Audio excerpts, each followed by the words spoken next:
What's up gamers, welcome back to another update video for the gaming collection and gaming shelf. As you can probably see behind me, there's been some more changes to the shelf, the layout and the lighting. I've also got some games here to open up. One of them is by far the most expensive PS2 game I've got now. It's actually the second most expensive game in the whole collection. And yeah, I mean, I think it's like 20 quid more than the next most expensive PS2 game as well. So I've got that, and then I've got another game that I've had delivered. It's one I've talked about before, so I don't think there's going to be much surprises, but I found a decent one on Vinted again, and I got that shipped over to me. So I'll go over the games towards the end of the video, and we'll get that unpacked. So for now, let's look at the updates on the shelf. So as you can probably tell, obviously I've added the lighting. I've been meaning to add lighting for a while, and I had the opportunity to do it, so I've added it now. While I was doing it, I didn't actually intend to make all the changes to the shelf that I did. While I was putting the lighting on, I kind of took I basically took everything off that was on there. And then while it was all off, just ideas, sparks started flying. I thought, oh, I can move this here, I can move this there.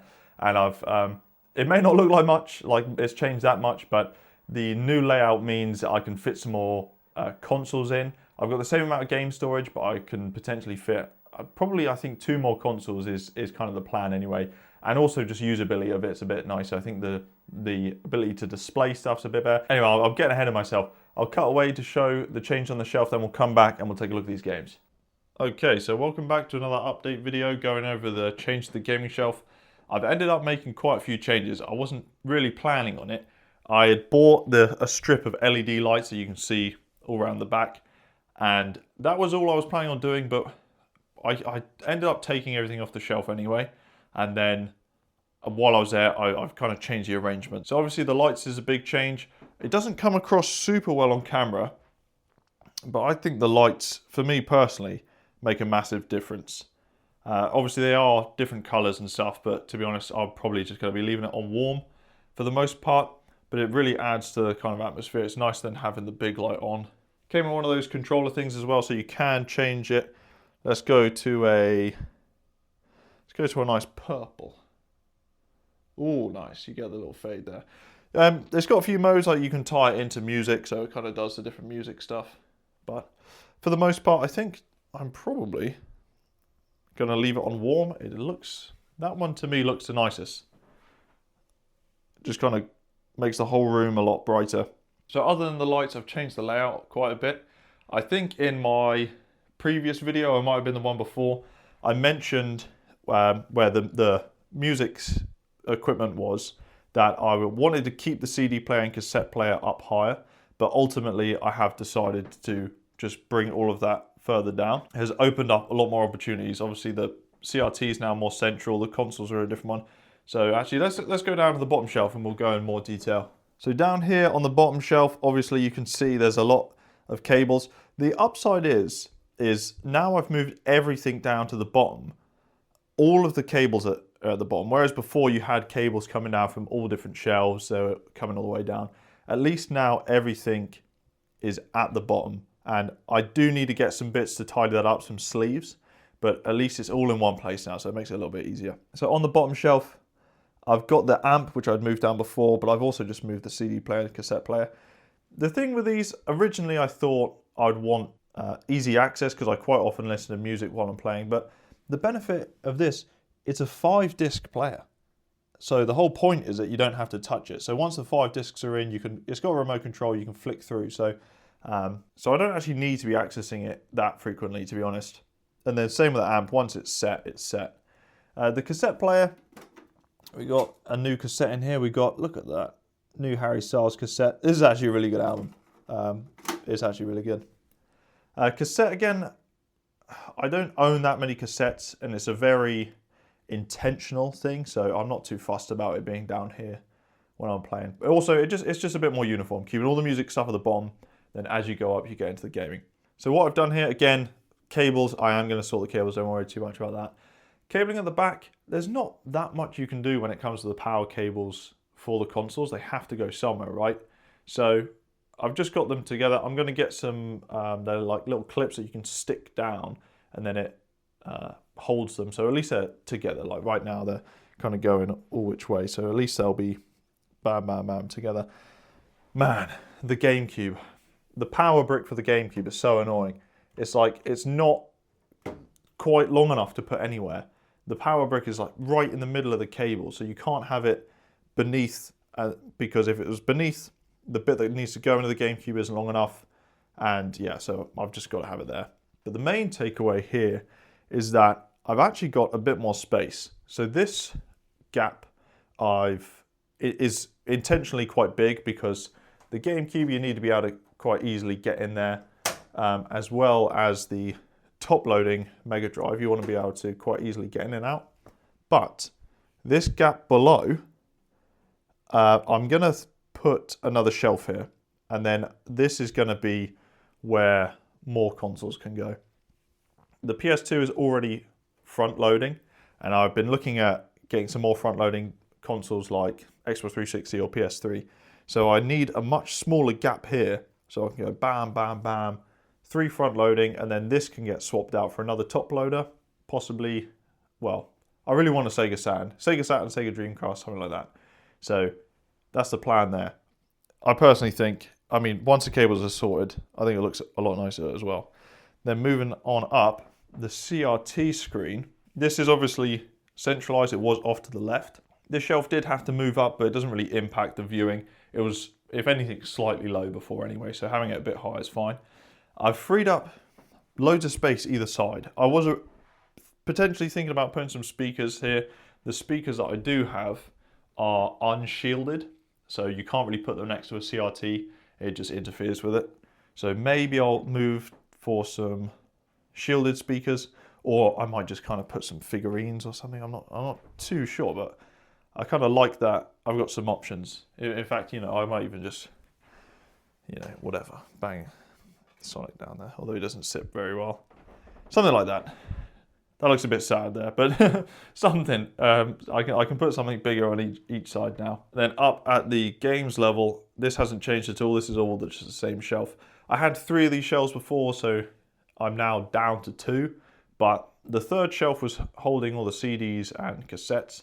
And I think I'm just going to find somewhere else to store the CDs and cassettes. I don't access them as frequently, like I said, but that 5-disc player, once they're in, yeah, I don't need access to the cases. I'm just rotating through the music that's in there. So I'm just going to kind of find a different spot for those. I think it makes sense. If there are standouts, like I'm planning on getting some soundtrack CDs and things like that, I'll make more of a display for them. But in general, I think I'll just find a new spot for them. And then obviously the top shelf here, I still not really sure what's going to happen. It's going to end up with games. I've got some games here that I'll show off in a moment, but yeah, that's what the new shelf is looking like.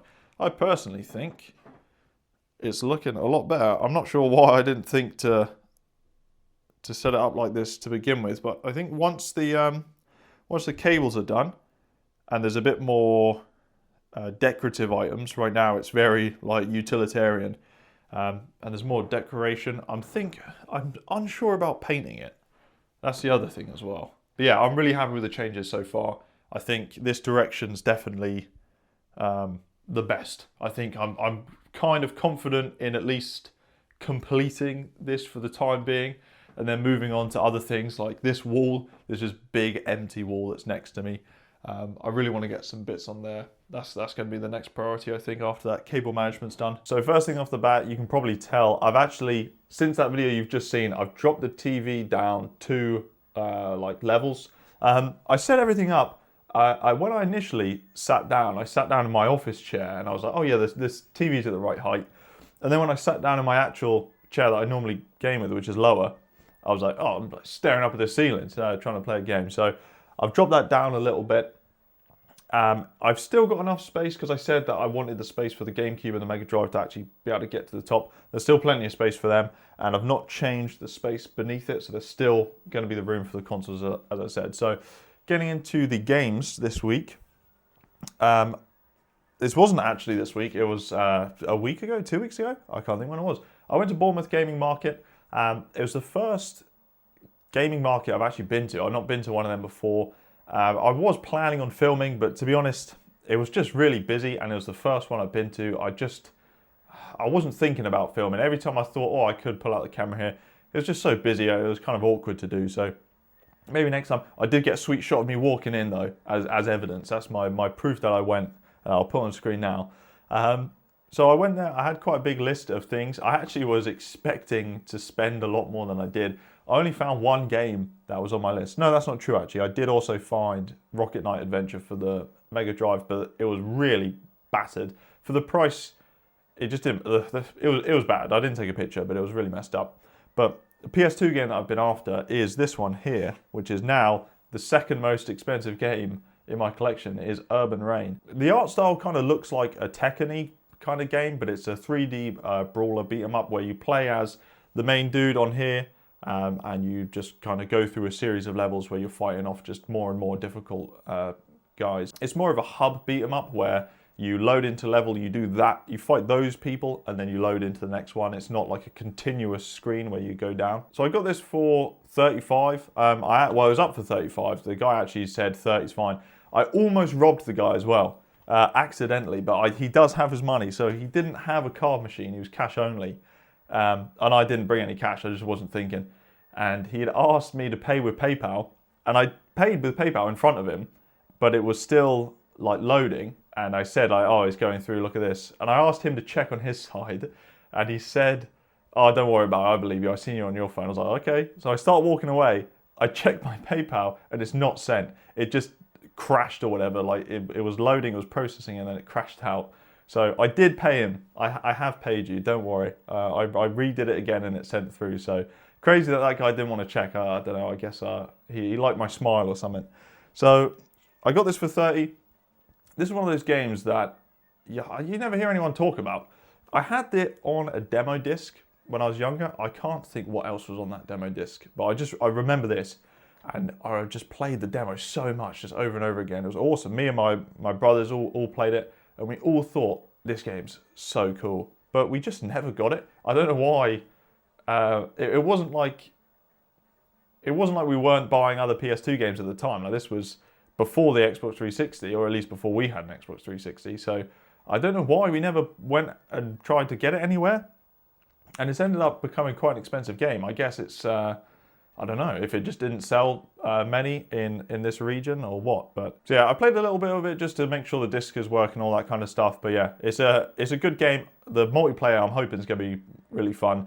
The campaign is it's fun, but it's just really difficult. And the other game I've got is in here, so I actually need to open it. This is one that I have not opened to check already. This is a genuine opening. So let's have a goosey. It's all wrapped. Here we go. So, as you saw in my last video, I picked up Devil May Cry 2. I've actually already beaten it. That was wow. The people that said to skip Devil May Cry 2, yeah, I don't know. It was a weird game. It doesn't make any sense. But anyway, so sorry, I got off track again. The game I've got here is Devil May Cry 3, the special edition. Oh, this actually looks really clean. I've not looked. I've just opened this. I've not actually looked at all. Oh, nice. They knew what they were doing. Bubble wrap in. They had bubble wrap in here to stop the disc flying out. I've had a few games deliver where the disc has popped out, so that's nice to see. Yeah, no way you're going to be able to see that. It's just a lot of little scratches. I thought there was a massive scratch when I first looked, but it looks like some kind of like animal hair or something. But yeah, Devil May Cry 3 Special Edition. Again, everywhere you look, they say go for the Special Edition. I think the normal one, the regular difficulty is like hard mode, and then this introduces like an actual normal mode. I think it's got 4 difficulties in total. I'm not really someone that plays through every single difficulty anyway, unless it's like a particularly good game, I suppose. I normally, to be honest, a lot of the time I just play through on the easiest difficulty, and then if I like it, I'll go back and do the others. But there's only a handful of games I've done that with. Like the Halo games, everyone's got to play Halo on Legendary at some point. But we'll see. I definitely am not playing Devil May Cry 2 on the harder difficulties. That game's so weird. It doesn't explain anything that's happening.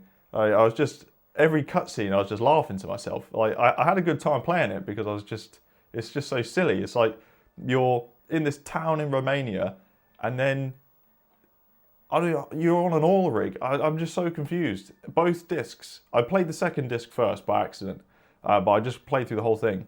And when that happened, when you transition and you appear on an oil rig, I thought, oh, the first disc, I'm sure I'll explain it in the first disc. Then the first disc does the same thing. You appear on an oil rig, you're like, there's a cutscene where a helicopter comes in, the bad guy steps out, and then you act like you're surprised to see him. And it's like, but you're on the oil rig too. Like, how you must have been there to see him, right? Anyway, again, yeah, Devil May Cry 2 is a bizarre game. Devil May Cry 3, I think a lot of people, maybe, I don't know actually, I've heard that this is like the best in the trilogy. So, yeah, I really like the first one. I feel like playing through the first one's what's kept me going, because yeah, that second one was bizarre. Anyway, yeah, so these two games I've added. Happy with both of them. Obviously, we'll check if this one actually, oh, let's get the glare off of it. We'll check if this one actually works, but these are the two games added to the collection.